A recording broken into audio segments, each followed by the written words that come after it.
¿Qué tal, amigos de Expreso de la Razón? Bienvenidos a este nuevo encuentro, esto que nosotros hemos denominado foros para la transición. Estamos, usted lo sabe, pues dialogando, analizando lo que está ocurriendo en términos políticos en Tamaulipas en esta etapa pues trascendental para el futuro del Estado.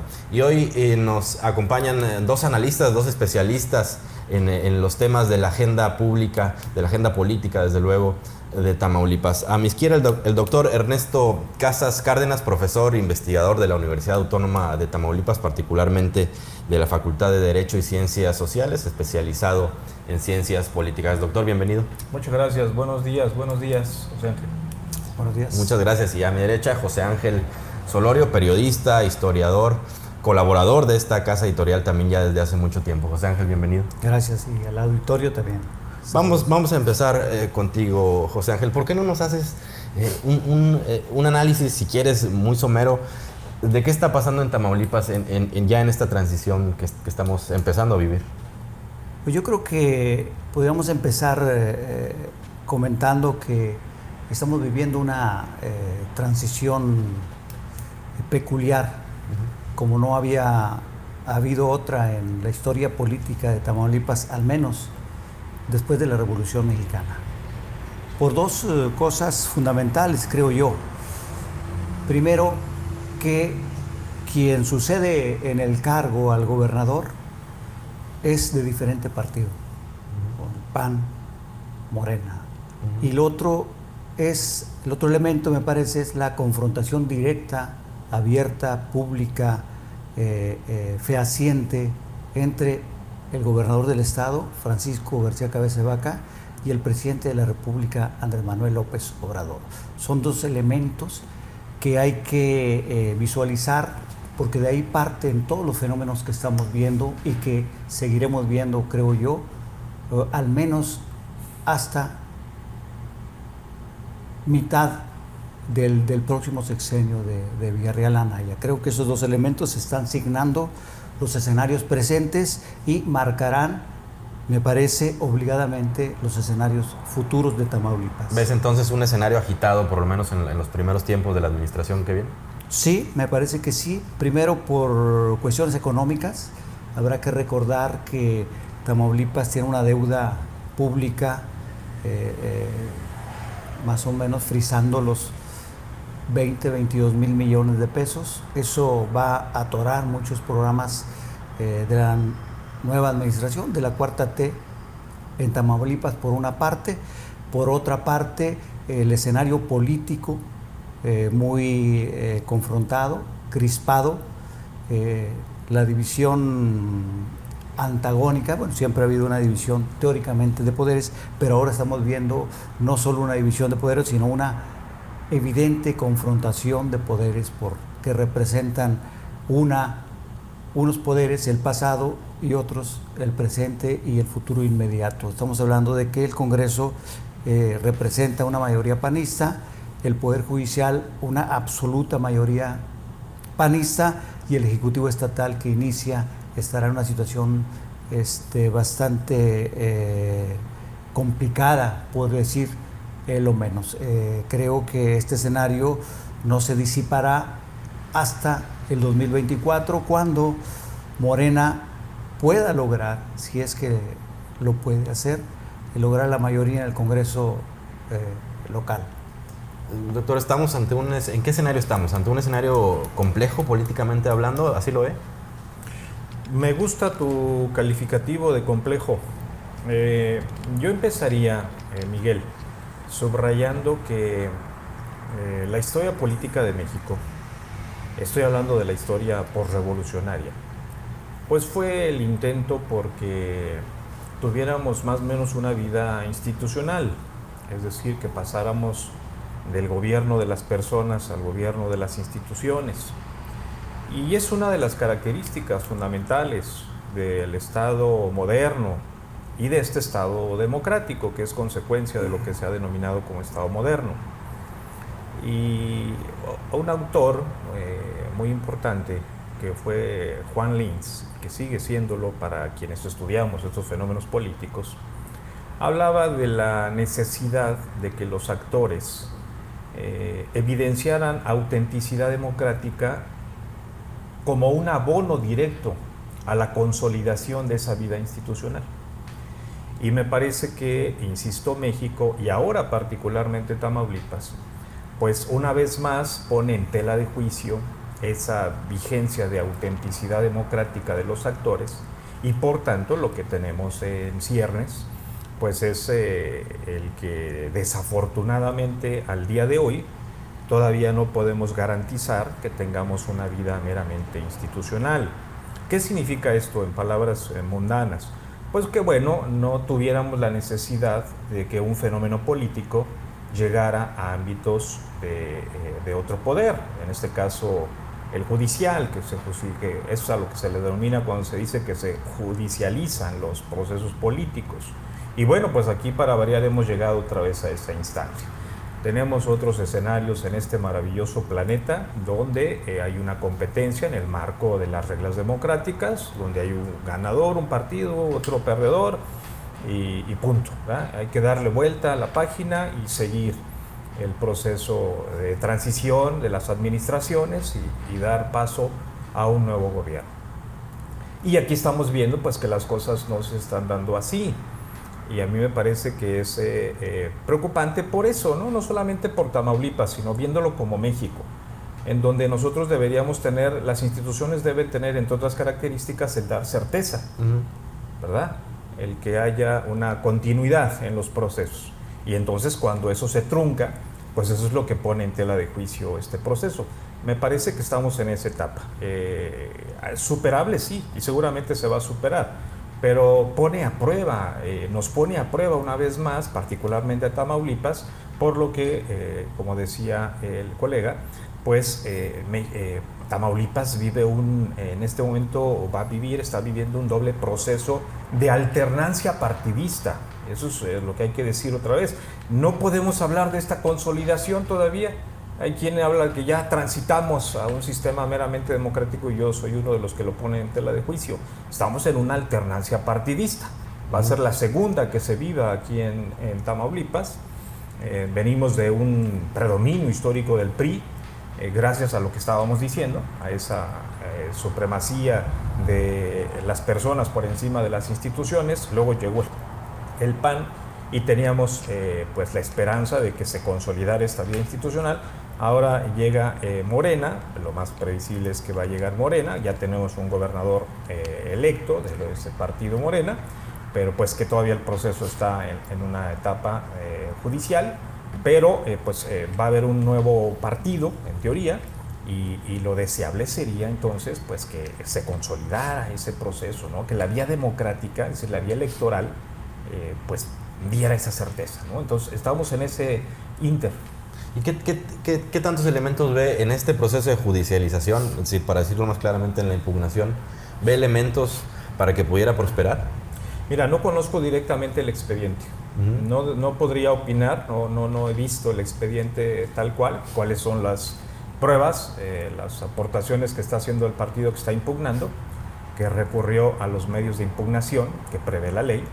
Pero pues hay elementos de ambas partes, ¿no? Hubo quejas de ambas partes, básicamente por presumible compra de votos, pues básicamente ese es el elemento que está ahí, según se ha ventilado en los medios de comunicación, pero me parece que es mucha la distancia, ¿no? Hay que decirlo. Hay una gran distancia, la diferencia de votos entre un partido y otro, entonces pues veo pocas posibilidades, ¿no?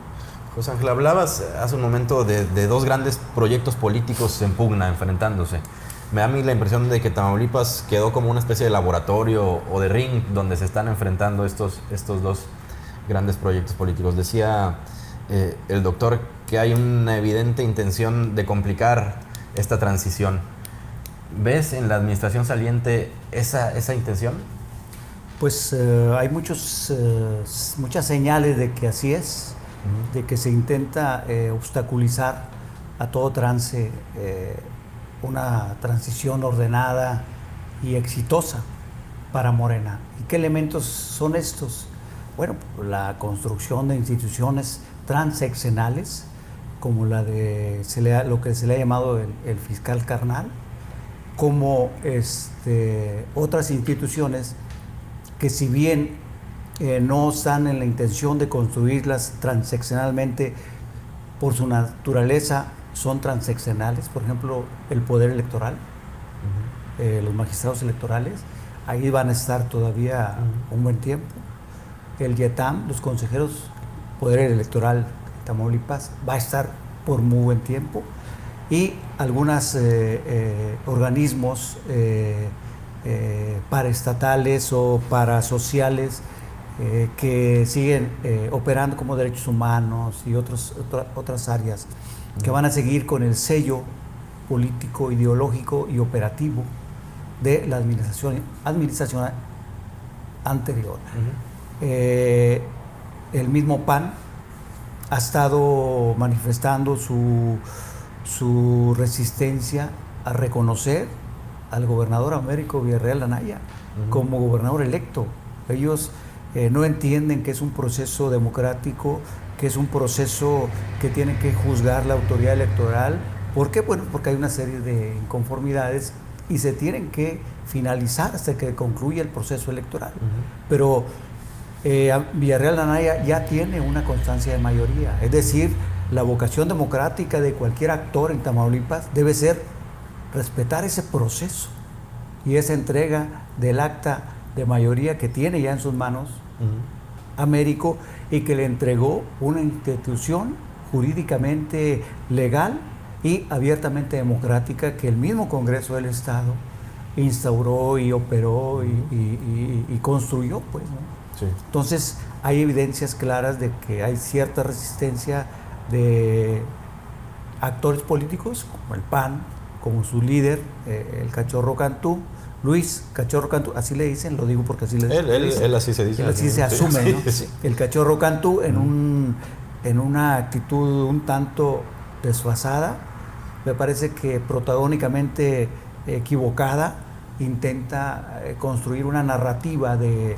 deslegitimación del gobernador electo, cuando todos sabemos que 730,000 votos, que debieron haber sido más todavía, son muchos votos como para negar que es una autoridad legítimamente electa por la mayoría de los tamaulipecos.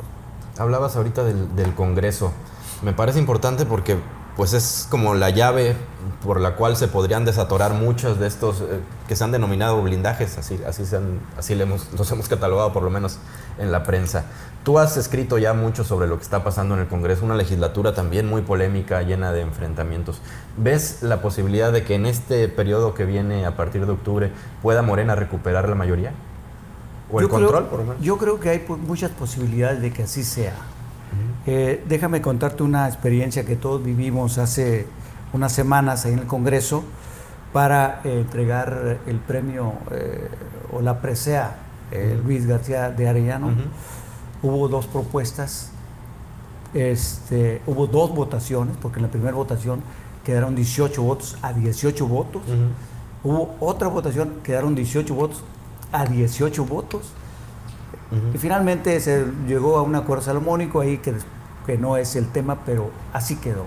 ¿Qué nos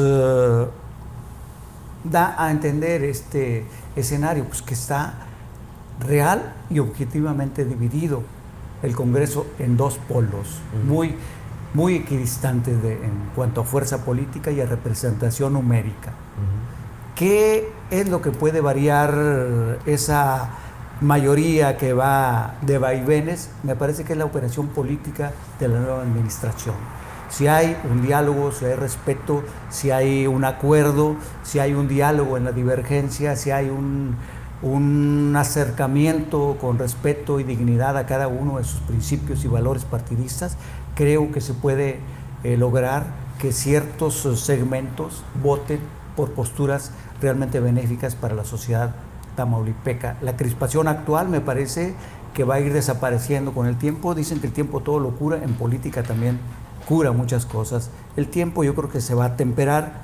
Me parece que otro elemento que puede distender este ánimo tan intenso en el Congreso es la abierta adhesión y apoyo y apuntalamiento del presidente López Obrador a la administración y a la persona del doctor Villarreal Anaya. Creo que ese espaldarazo de hace unos días afloja muchas tuercas que estaban muy apretadas en el Congreso y en los magistrados, y puede facilitar las cosas. ¿Por qué? Porque creo que al interior del Congreso de Tamaulipas, en el grupo parlamentario azul, hay dos corrientes muy interesantes. Una, los dogmáticos de choque, y otra, los negociadores y los concertadores y los que plantean el PAN como una oposición inteligente y congruente que les permita seguir avanzando. Ya vimos cómo el PRI nacional, en esa postura de choque absurdo en contra de López Obrador, quedó aniquilado.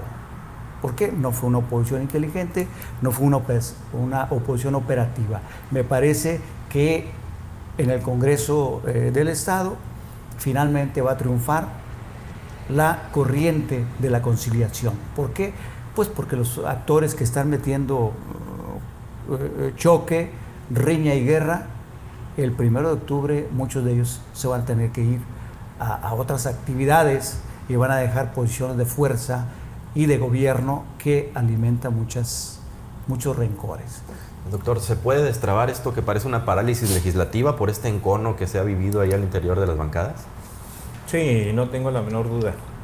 Yo celebro, Miguel, que haya una vida política intensa. Uno de los principios fundamentales, insisto, de este modelo de democracia representativa que tenemos, pues es precisamente el de los frenos y contrapesos, ¿de acuerdo? Entonces, la vigencia de este sistema es lo que nos debería preocupar. El presidente de la República ha presentado una iniciativa de reforma político-electoral que está ahí ahora en el Congreso de la Unión y que sería deseable pues que se retomara. Ya habían amenazado ahí la unión, la coalición esta legislativa entre PAN, PRI y PRD, ya habían amenazado que no iban a legislar absolutamente nada, ¿no?, al respecto. Luego, pues fue solamente un amago, y luego afortunadamente ahora mismo incluso ya se están citando a sesiones de Parlamento Abierto. Parlamento Abierto, así le han llamado, es inapropiado. Estamos en un sistema presidencial no parlamentario, pero así le llaman. Bueno, había que corregir esa expresión, pero bueno. Es decir, están convocando actores sociales, académicos, políticos para que participen en la discusión. ¿Por qué lo traigo a colación? Porque yo soy uno de los convencidos de que las grandes transformaciones que ha ofrecido el gobierno federal deben tener un sustento normativo, deben tener un sustento de modificación al régimen. Porque si no, volvemos a la misma historia en la que yo señalaba hace rato. Seguimos a la voluntad del monarca, ¿no?, a la voluntad del autócrata. En este caso, los gobernadores en el país se han vuelto autócratas realmente. Después, antes estaban supeditados al poder central durante todo el predominio priista del partido de Estado. Pues podían hacer lo que querían siempre y cuando se alinearan con el presidente de la República, ¿no? Desde el presidente prácticamente Red Cedillo, pues vamos en aras de esta pluralidad, ¿no?, de esta presumible democratización, pues lo que vimos fue que los gobernadores empezaron a tomar más autonomía, pero no para fortalecer el sistema democrático, hay que decirlo, ¿no?, sino para precisamente fortalecer esos poderes personales.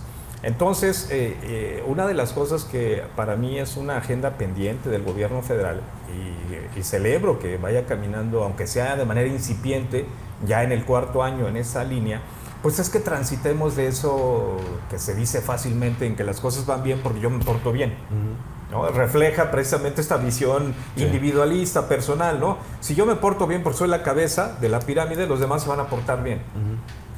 Entonces necesitamos una vida, insisto, institucional. Entonces, qué bueno que se transformara esta historia, porque lo que hemos visto en Tamaulipas, regreso ahora acá otra vez, si no contextualizamos las cosas, nos perdemos en la coyuntura, ¿me explico? Está bien, sí. Entonces necesitamos ver el general, ¿no?, el panorama, y luego ya caer acá, porque pasan las cosas que suceden aquí, ¿no?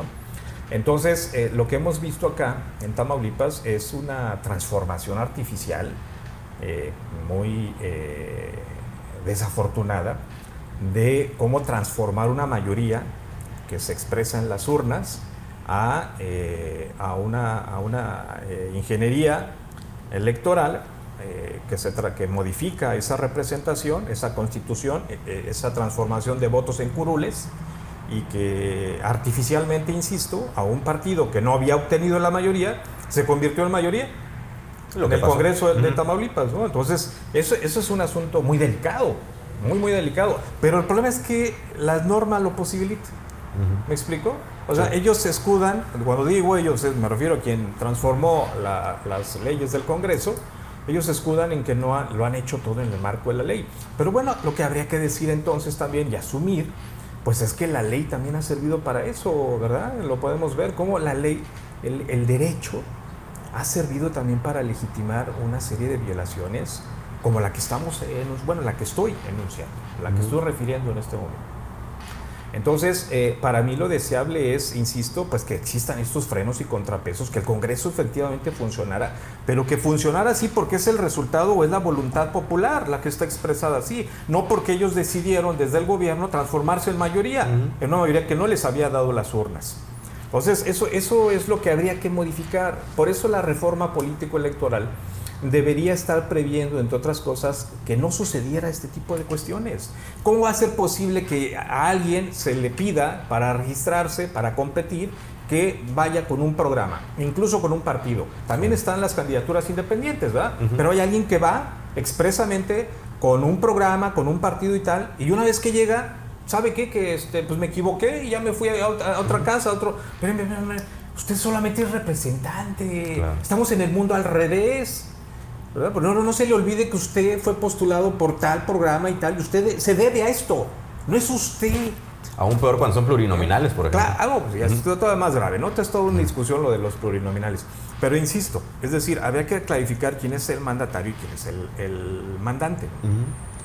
Entonces esto se ha revertido, se ha tergiversado. Entonces, ese tipo de cosas son las que debería prohibir el marco jurídico. Un auténtico demócrata es en lo que debería estar trabajando, ¿sí? Porque eso es un fraude a la voluntad popular.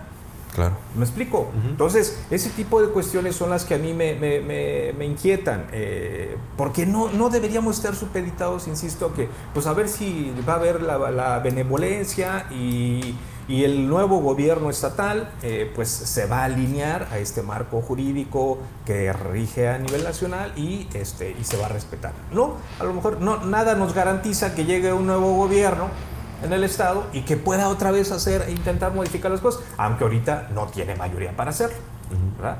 Pero vamos, hay otros mecanismos, ¿verdad? También la historia política de México nos ha demostrado que hay otros mecanismos a través de los cuales se puede tergiversar esta historia. Entonces, yo pienso que sí se puede destrabar. No me preocupa lo de los gobiernos divididos. Hay a quien le inquieta muchísimo. Asocia el gobierno dividido para nuestro público, y lo sabe, nomás lo subrayo, pues es cuando el partido en el gobierno, en el ejecutivo es uno y en el legislativo otro, ¿verdad? Eso se le ha denominado gobierno dividido. Y hay quien dice, no, eso es en automático, es la inoperancia, la ingobernabilidad. No es cierto, eso no es cierto. Eso lo que obliga a las partes es a sentarse, a dialogar y a negociar, a conciliar. Decía Lenin que el arte de la política es ganar voluntades, ¿verdad? Bueno, pues es lo que obliga cuando no hay mayoría, ¿verdad? Pero eso es lo que hay que hacer. Pero tú ves en Tamaulipas, en estos dos bandos antagónicos de los que hemos estado hablando, la voluntad y la capacidad para llegar a acuerdos en medio de esa confrontación tan fuerte. Lo que yo insisto es que necesitamos en el marco federal, en el marco del pacto federal, que hubiera un marco jurídico avalado desde la federación para que esto no pudiera suceder luego en los estados. O sea, si no se delimita en macro, en lo mínimo siguen haciendo lo que les da la gana. ¿Me explico? Entonces, si ya lo hicieron con un proceso de desafuero, si ya hay todavía tenemos un proceso ahí en ciernes, ¿no?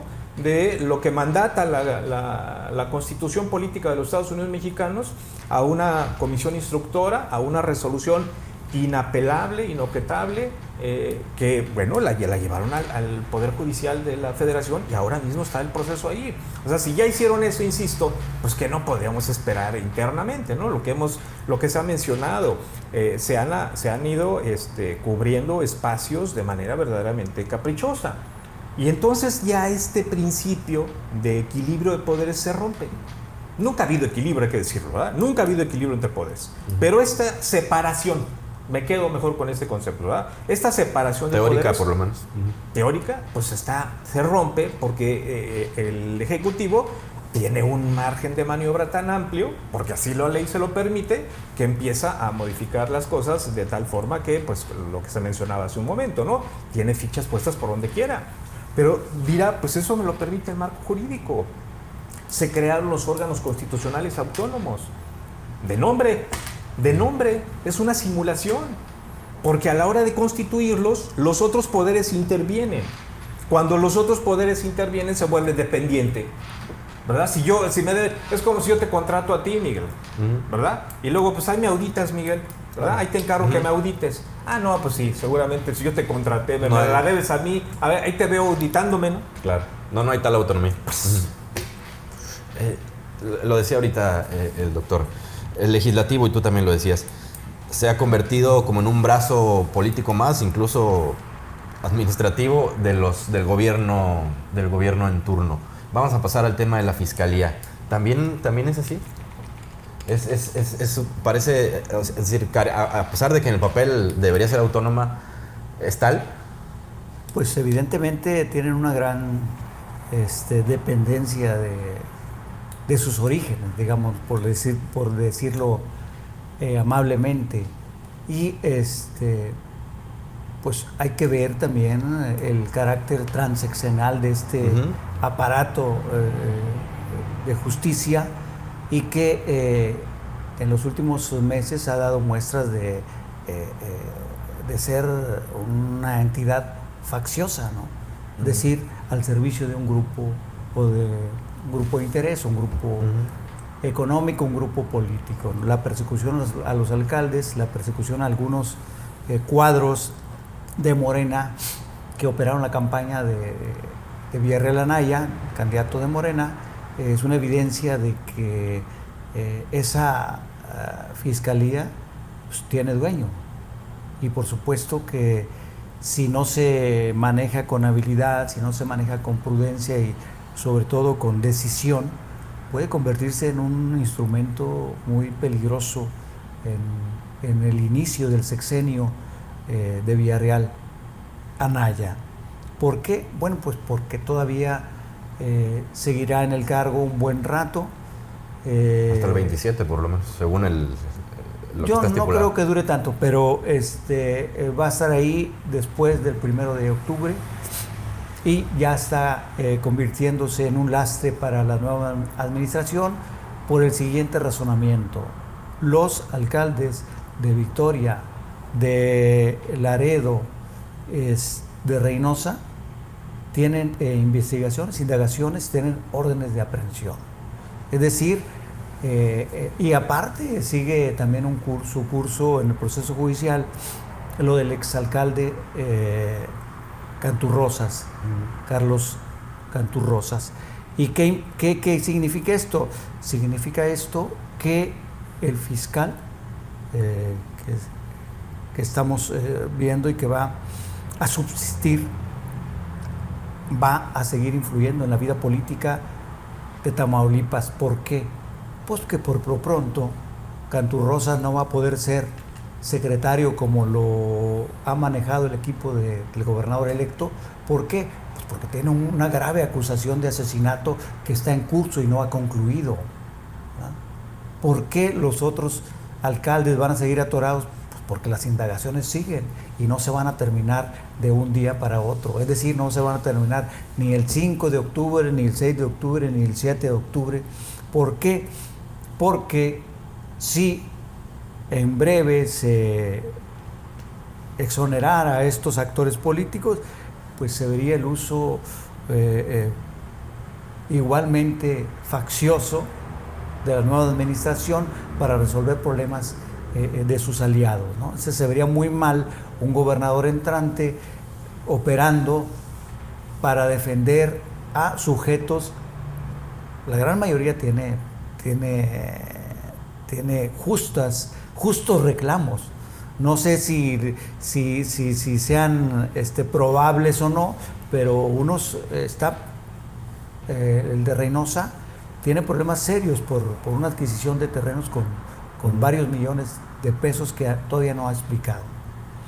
La alcaldesa de Nuevo Laredo también tiene ciertos elementos ahí que la vinculan a un proceso, me parece, de mediana o larga duración. Y Cantú Rosas, un buen cuadro de Morena que estaba apuntalado a sumarse al gobierno estatal, se va a ver imposibilitado para asumir el cargo por ese proceso que tiene. Es decir, estos elementos transeccionales van a seguir influyendo un buen tiempo en la vida pública de Tamaulipas. ¿Qué va a hacer el gobernador electo? Pues ya ha anunciado que viene Santiago Nieto. Yo dudo mucho que Santiago Nieto pueda resolver las cosas en el tiempo corto e inmediato. Yo creo que es una forma de presionar y me parece que va a funcionar en algunos casos. Me parece que donde más efectos va a tener es en el Poder Judicial. Sé de buenas fuentes que algunos magistrados ya tienen redactada su renuncia para presentársela al gobernador después de que asuma constitucionalmente. Y me parece que también la Procuraduría, el fiscal, tiene ya pensado, ya ves que él es trashumante, estuvo en Michoacán, hizo su trabajo y lo regresó aquí, hizo su trabajo y no tendrá problemas para conseguir otro trabajo. Sí, para conseguir otro trabajo y dejar al gobernador libre para que nombre o haga la propuesta de ese nuevo cargo. Pero definitivamente veremos un inicio muy cuesta arriba de una administración que tiene grandes expectativas puestas por los ciudadanos. Doctor, la autonomía de las fiscalías fue una exigencia de la sociedad durante muchos años, mucho tiempo. Se consiguió, por lo menos lo insistimos teóricamente. Estamos ahora en este escenario muy particular de Tamaulipas, con una fiscalía cuestionadísima por lo que ocurrió en el proceso electoral, pero que en teoría es autónoma y que tiene, insisto yo, por lo menos hasta el 2027 para permanecer ahí el fiscal. Entonces, ¿queremos una fiscalía autónoma? ¿No la queremos? ¿Cuál es su opinión particularmente en el caso de Tamaulipas? Pues me parece, como comentaba hace un rato, que si lo colocamos en su contexto el fenómeno, la ahora fiscalía, que eran las procuradurías, que tienen como función esencial trabajar por la procuración de justicia, de ahí el nombre, es decir, proveer al Poder Judicial de los elementos para que pueda tomar una decisión e impartir justicia, pues venimos de una etapa en la que evidente, de manera explícita, a quien nombraba a los procuradores pues era el Ejecutivo. Y bueno, pues históricamente las procuradurías fueron usadas para premiar y para castigar a amigos y enemigos, ¿no? Es decir, aquella frase juarista, ¿no?, de ley y gracia, pues aplicaba tal cual, ¿no? Es decir, a los amigos la ley y gracia, a los enemigos la ley a secas. Y a veces ni siquiera eso. Es decir, era un instrumento, evidentemente, para, pues ya lo digo, castigar a los enemigos, ¿no? Y a los que tenían la osadía, porque hay que decir quiénes eran los enemigos, ¿no? Quienes tenían la osadía de poner en tela de juicio la palabra presidencial, ¿no? La palabra del Ejecutivo. Entonces, de ese fenómeno, pues transitamos a la constitución de los órganos constitucionales autónomos, pero reitero, son parches. O sea, lo que primero que habría que pensar, Miguel, es que, por ejemplo, nosotros nos vanagloriamos del extinto IFE y ahora INE, ¿no? Pero no lo ponemos en su contexto. Es una anormalidad institucional. Es todo un debate, esto académicamente y luego, ¿qué te digo?, políticamente, ¿no? Pero es todo un debate, porque hasta dónde estos órganos vienen a intentar parchar algo que ya tiene una estructura. O sea, es decir, hay instituciones encargadas de eso. Sí. En otras partes, insisto, incluso del propio continente americano, pues hay el Poder Ejecutivo tiene una oficina que atiende sus asuntos y lo resuelve y punto. que era lo que pasaba antes, ¿no? Desde la Secretaría de Gobernación se llevaban los procesos electorales, pero operaba tan mal y beneficiaba tanto a un partido, la Secretaría de Gobernación, porque eran del mismo, y eso no debería ser condición sine qua non para que pasara, pero si pasaba, pues bueno, se sacó de la Secretaría de Gobernación y se creó esta figura, y luego pues que se iba a ciudadanizar y tal. Lo que hoy tenemos es que se ha partidizado, no ciudadanizado. Y entonces tú me preguntabas del poder de las procuradurías, ¿no? Entonces dijeron, bueno, vamos a sacarlas y vamos a través de una reforma constitucional vamos a darles autonomía, vamos a crearlos como órganos constitucionales autónomos, transitar de las procuradurías a las fiscalías. Pero yo te comentaba hace un rato que ya se mencionaba igual, ¿cómo se conforma? ¿Quién lo propone? Otro poder. ¿Quién lo vota? Lo propone el Ejecutivo y lo vota el Legislativo. Y así llega el nuevo, disque fiscal autónomo.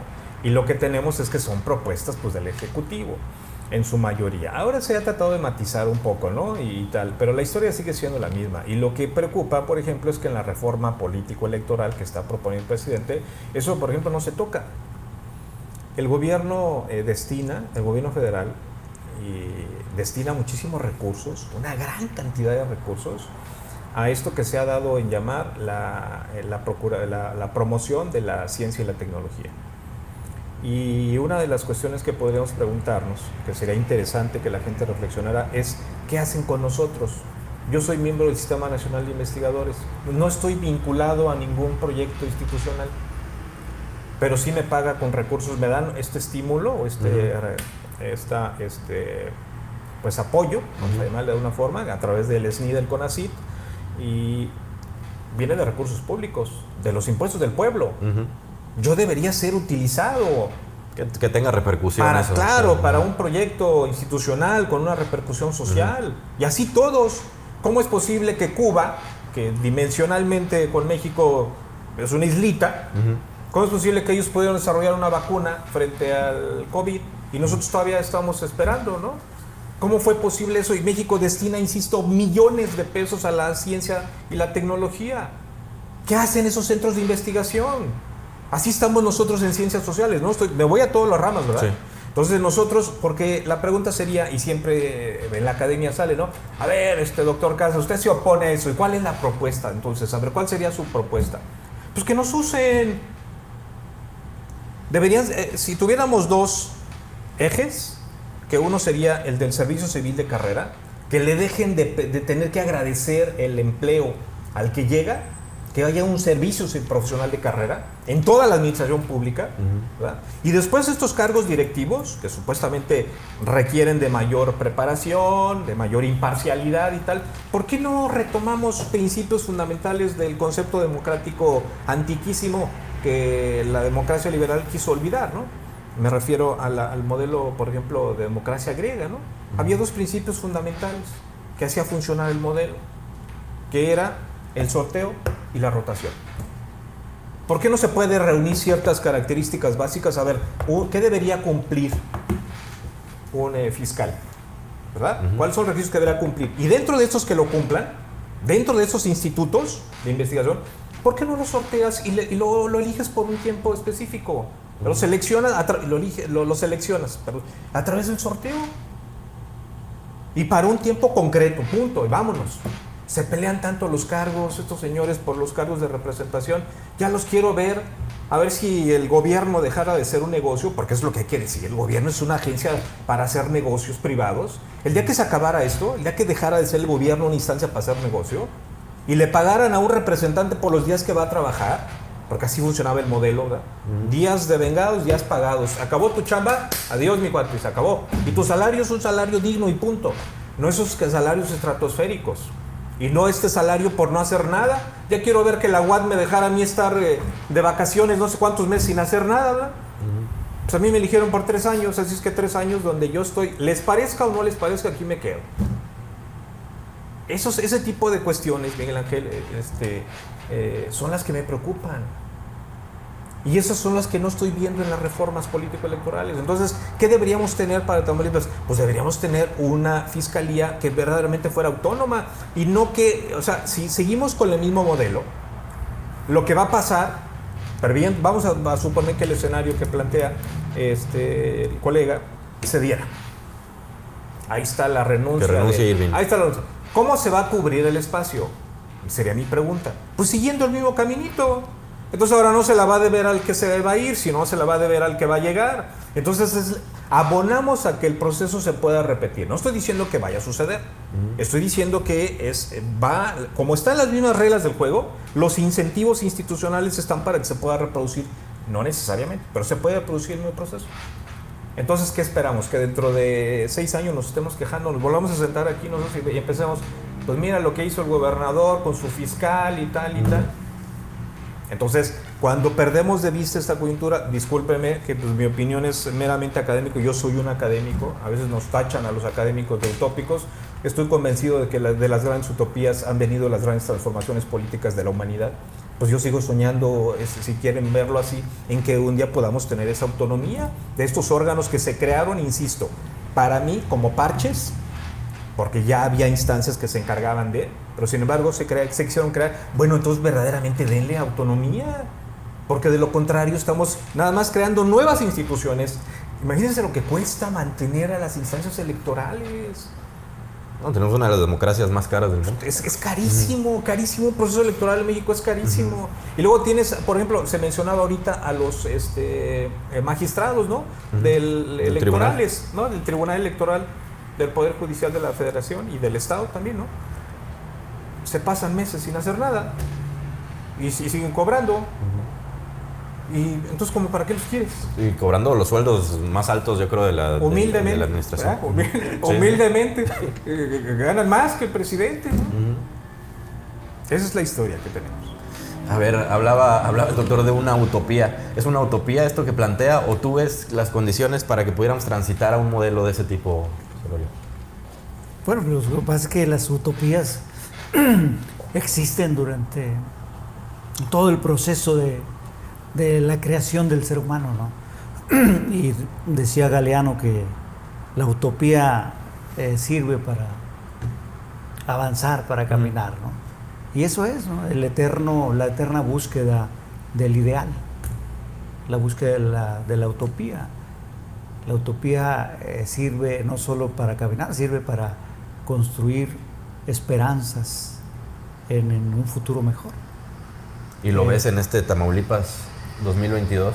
Pues tenemos que tener utopía, ¿verdad? Soñar pensar con un sistema político democrático, con una nueva clase política con honestidad, con eficiencia y con claridad de su trabajo, ¿no?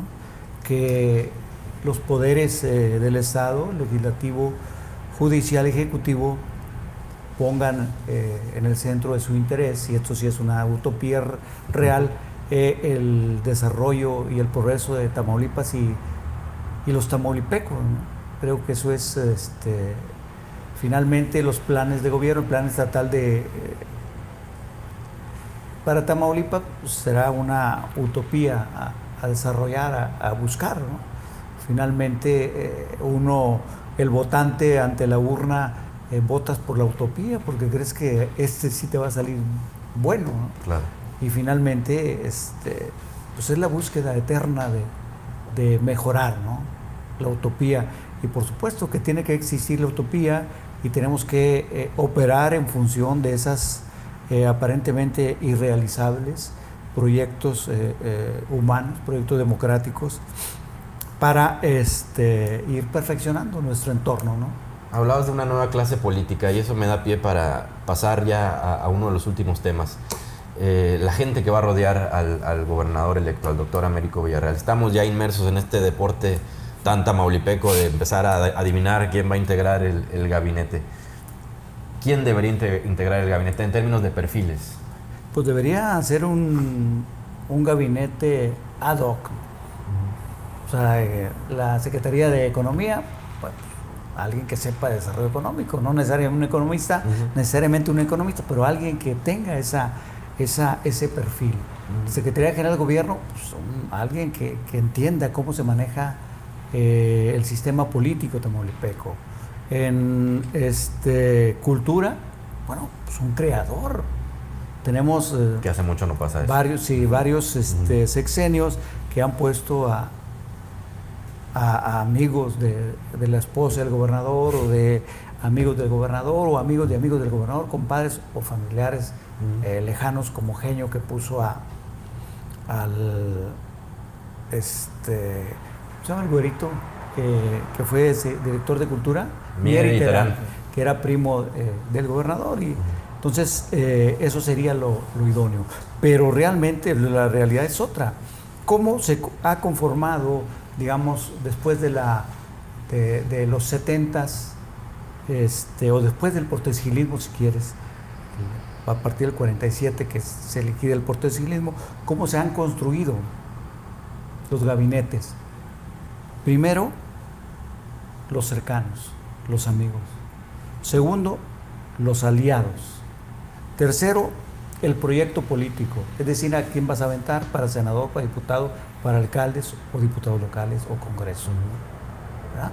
Y cuarto, los idóneos, que son muy pocos. Es decir, cada gobernador tiene su estilo de cómo articular ese gabinete, pero lo sensato sería poner a los que saben, a los profesionales en esos cargos. No me metería mucho a dar nombres porque es muy complicado, pero sí me preocupa que no haya en el partido que lo llevó a ganar en Tamaulipas, Morena, los cuadros políticos con capacidades como para ocupar una secretaría con el gobernador, ¿verdad? O sea, no veo a más de 3 personas de Morena que pudieran ser. No veo a más de 3. Tampoco es así. Es decir, creo que va a gobernar con aliados. ¿Y cuáles son sus aliados? Cuadros que venían del PRI, cuadros que se escurrieron del PAN y cuadros del Verde que se sumaron oportunamente al barco triunfal de la Cuarta T. Creo que en ese sentido se va a articular el gabinete, y habrá que esperar una reforma administrativa en corto tiempo. Esperaría yo en los primeros 3 meses para replantear ciertos ordenamientos de la administración estatal, como por ejemplo elevar de la dirección que es hoy de Cultura a una Secretaría de Cultura. ¿Por qué? Bueno, pues porque la cultura es fundamental en un escenario de descomposición social, de violencia, de desarticulación del tejido social y todo lo grave que hay, ¿no? No hay otra forma más que ir construyendo un proyecto cultural progresista, extensivo y de masas en el Estado para que sirva como herramienta para minimizar los efectos de la violencia en Tamaulipas, ¿no? Doctor, este tema nos lleva irremediablemente a lo que ya decía usted, este sistema que podría aplicarse, pero en los hechos, ¿qué pronóstico hace de lo que viene para Tamaulipas? Sí, mira, hace rato estaba yo hablando de la utopía, ¿verdad? Del concepto utopía, que no es sinónimo de idealismo, ojo, son 2 cuestiones diferentes. Entonces, voy a abonar un poco más al concepto de utopía, perfilándolo o tratando para nuestro amable público de decirlo en cuestiones más específicas o que sean más asequibles. Y yo lo cambiaría, es decir, transitaría de la utopía al paradigma, ¿de acuerdo? Es decir, la academia, si no sirve la academia para plantear nuevos paradigmas, no sirve para nada. Estoy absolutamente convencido. O sea, la academia está y sirve para plantear nuevos paradigmas. ¿Qué es un paradigma? Es un modelo, ¿verdad?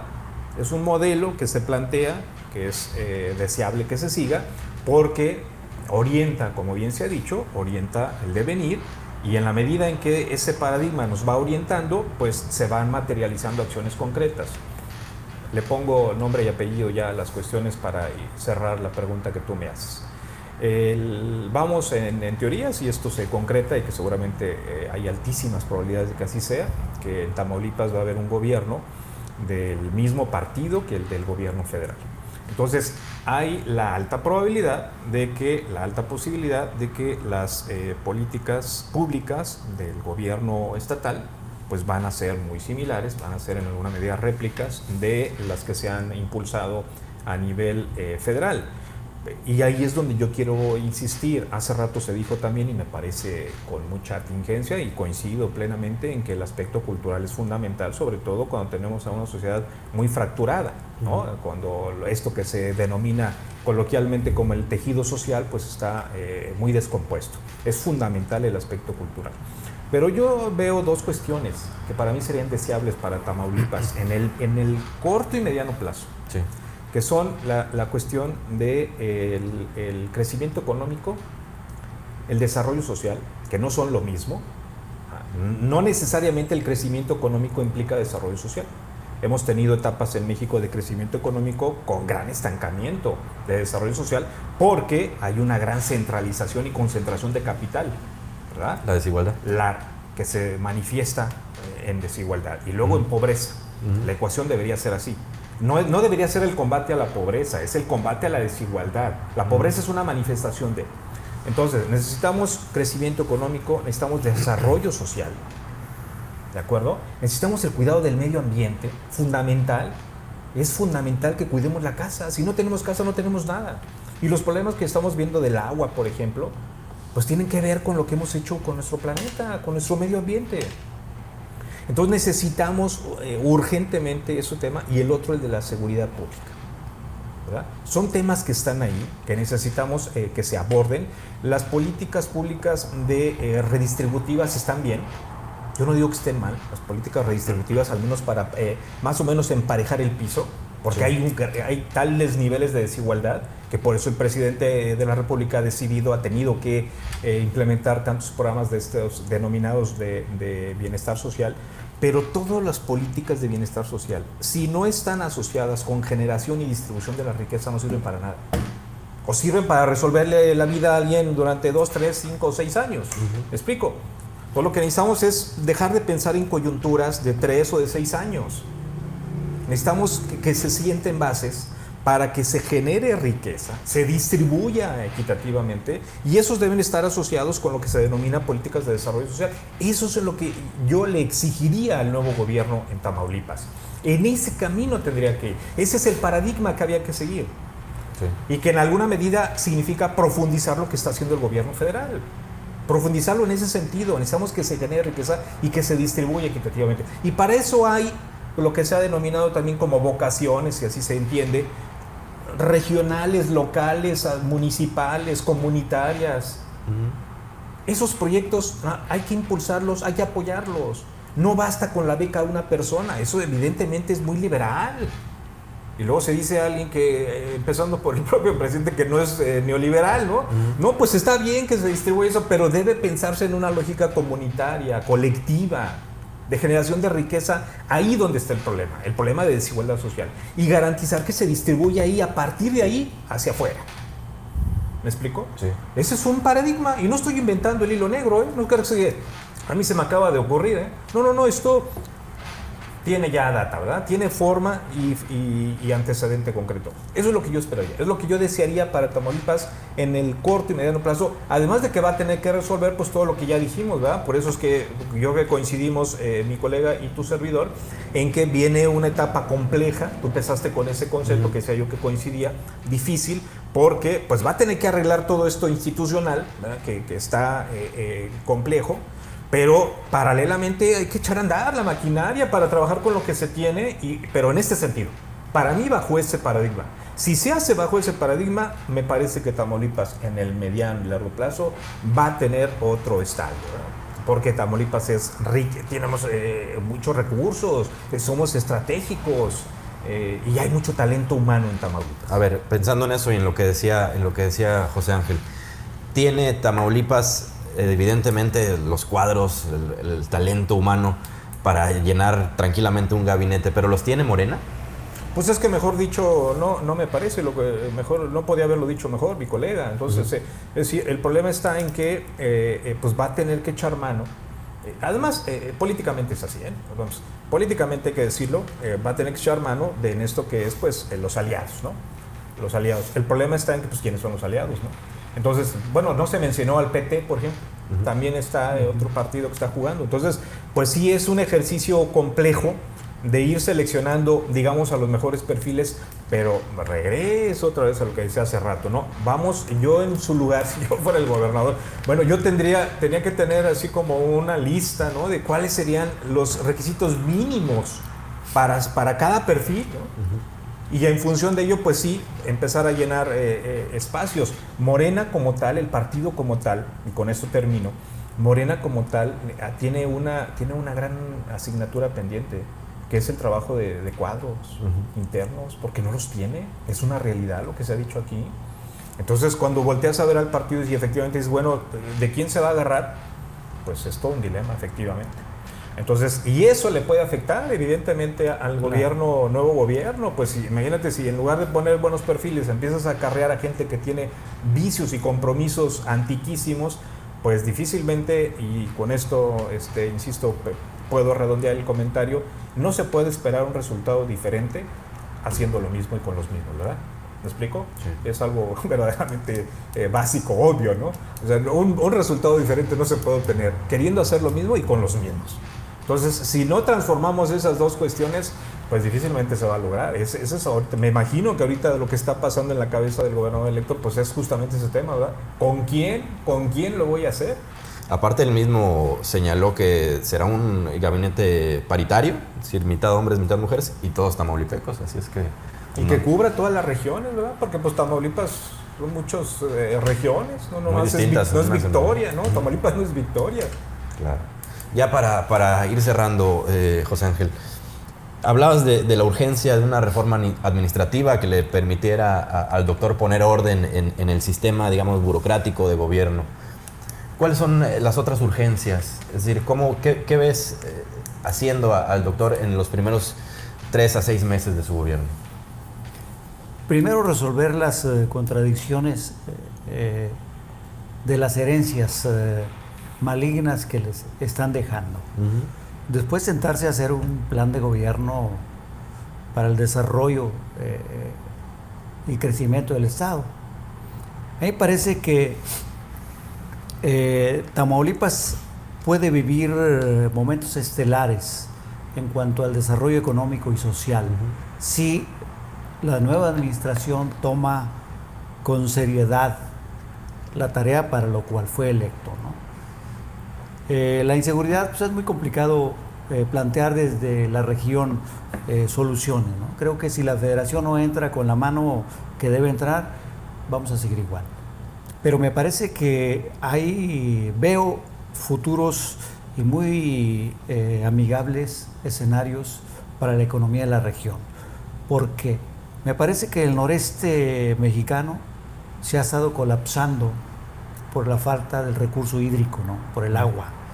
Y me parece que Tamaulipas, aun y cuando de Victoria hacia el norte vamos a tener en corto serios problemas, me parece que el sur es el gran oasis del noreste mexicano.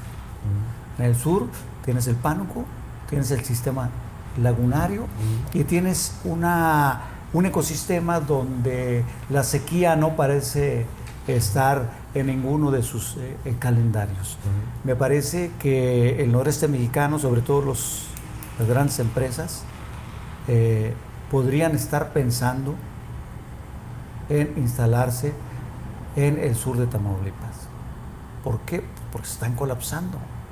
En Nuevo León, las compañías cerveceras, las compañías refresqueras, algunas grandes empresas de acereras también requieren mucha agua para su supervivencia y su permanencia en el mercado. Creo que se requiere un secretario capaz de cabildear y crear condiciones para atraer a esos actores económicos y de desarrollo social y de crecimiento también. Me parece que es una oferta que muy pocos empresarios del noreste mexicano podrán rechazar. Creo que es una posibilidad que debemos concretar. Así como tenemos los puentes internacionales que entra un mundal de dinero y que los alcaldes se embolsan y se roban, también tenemos esa oferta. Y el turismo en el sur del estado es una mina súper de oro. Ahora que descontrolaron la inseguridad, ahora que hay espacios públicos más seguros, miles, millones llegan en una temporada ahí. Creo que esa región puede darle cierto sustento y cierta viabilidad a la cuarta T en Tamaulipas. Me parece que también tiene que ir pensando en las políticas esenciales de la cuarta T. Tiene que mostrar él que está en concordancia con la cuarta T. Tiene que instrumentar necesariamente y obligadamente, porque tiene que diferenciarse de quienes están yendo. Tiene que instrumentar una política de austeridad republicana, ya no de secta mendicante, como decía López Obrador, no, austeridad republicana. Se va mucho dinero en gasolina, en celulares, en guaruras, en vehículos oficiales, en viáticos, vehículos blindados. Compraron hace dos años más de 30 vehículos blindados para los alcaldes. ¿Dónde están? No sabría decirlo, eso tendrá que decirnos la nueva administración entrante. Es decir, hay un derroche de recursos impresionante, ¿no? Creo que también hay que responder con esas acciones la crisis estructural económica que se va a dar cuando empiecen a pagar lo que se debe, o sea, 20,000 millones. Creo que la deuda la estaremos, se está programada cubrirse hasta el 34. Es decir, nos va a afectar para los programas sociales, para el desarrollo del gobierno, para cubrir los salarios de una burocracia dorada también, que tenemos que resolver eso. Se tiene que resolver también el gobernador esa relación perniciosa entre los sindicatos, de las instituciones públicas, como las alcaldías, como las comapas, como otras áreas, donde hay gente que tiene aguinaldos de $500,000 trabajadores. O sea, uno no puede estar en contra de que los trabajadores tengan conquistas salariales, pero no a costa del detrimento de las arcas públicas que impactan en el bienestar general. Pues tenemos calles destrozadas, las tuberías de agua con fugas, no hay drenaje, o sea, una serie de cosas que tiene que instrumentar urgentemente este gobernador. Pero creo que hay un escenario muy halagador en el futuro, muy inmediato. Se tienen que poner a trabajar y generar las condiciones para poder recibir el éxodo, creo, o la instalación de cierta clase empresarial que necesariamente tiene que ubicarse en lugares propicios. Aparte, ahí está el puerto por el cual puedes mover tus mercancías al mercado norteamericano, que por barco es mucho más barato que mandarlo por camiones. Aparte, tardan días para cruzar el puente internacional. Creo que hay una serie de condiciones muy favorables para el gobierno. Será cuestión de que elijan a los mejores hombres perfiles, y las mejores mujeres. De las mujeres es otro problema. O sea, creo que ahorita son 16 secretarías. Habría que poner 8 mujeres. Difícilmente podemos encontrar. No estoy siendo misógino. Esa es una opinión polémica. No estoy siendo misógino, pero está complicado. Y digo, pero aparte tiene que pasar por una criba. O sea, no vas a llevar a tus enemigos, que también en el PAN hay mucha gente con mucho colmillo, con mucha experiencia y con carga académica suficiente como para ocupar. Pero tienes que subir a tus aliados, a los de Morena. Mujeres yo veo escasamente 3, ¿verdad? Entonces tendrías que llevar a 5 mujeres que sabrá Dios de dónde irán a salir, que esperemos que salgan, ¿verdad? Pero yo soy optimista, considero que Américo hará un buen papel, no solo porque él es una persona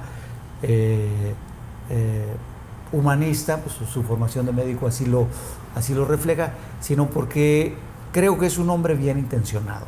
Y aparte, con todo el apoyo de la Federación, creo que puede dar un inicio muy espectacular, esperaría yo. Vamos a verlo. Doctor, ya para cerrar, los temas urgentes para la próxima administración, ¿qué tiene que hacer llegando el gobernador? Pues sí, yo te decía hace rato en los temas que están en la agenda, ¿no? Yo le daría prioridad, sin lugar a dudas, al desarrollo social, insisto. Ya dije bajo qué características, bajo qué paradigma. El desarrollo social. Hablábamos hace rato de la cuestión cultural, pero también yo lo asociaría, no podemos perder de vista la cuestión educativa, ¿verdad? No en balde, pues yo ahí me desempeño, ¿verdad? Para mí es fundamental que lo que está funcionando bien, pues que continúe, y lo que no está dando un resultado socialmente útil, pues hay que modificarlo. Y la cuestión del medio ambiente, para mí son fundamentales, ¿no?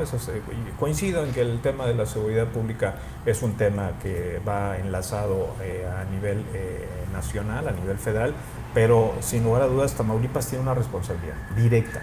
No podemos seguir con ese discurso también de exhibirse los poderes tanto municipales como estatales, de decir, hay temas que tienen que ver con la seguridad pública y son competencia federal y yo no meto las manos. No.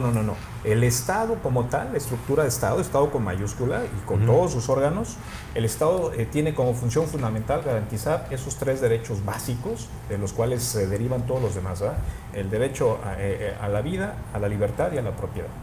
De esos 3 fundamentales, toda la estructura del Estado debe ocuparse. En los 3 órdenes, ¿verdad?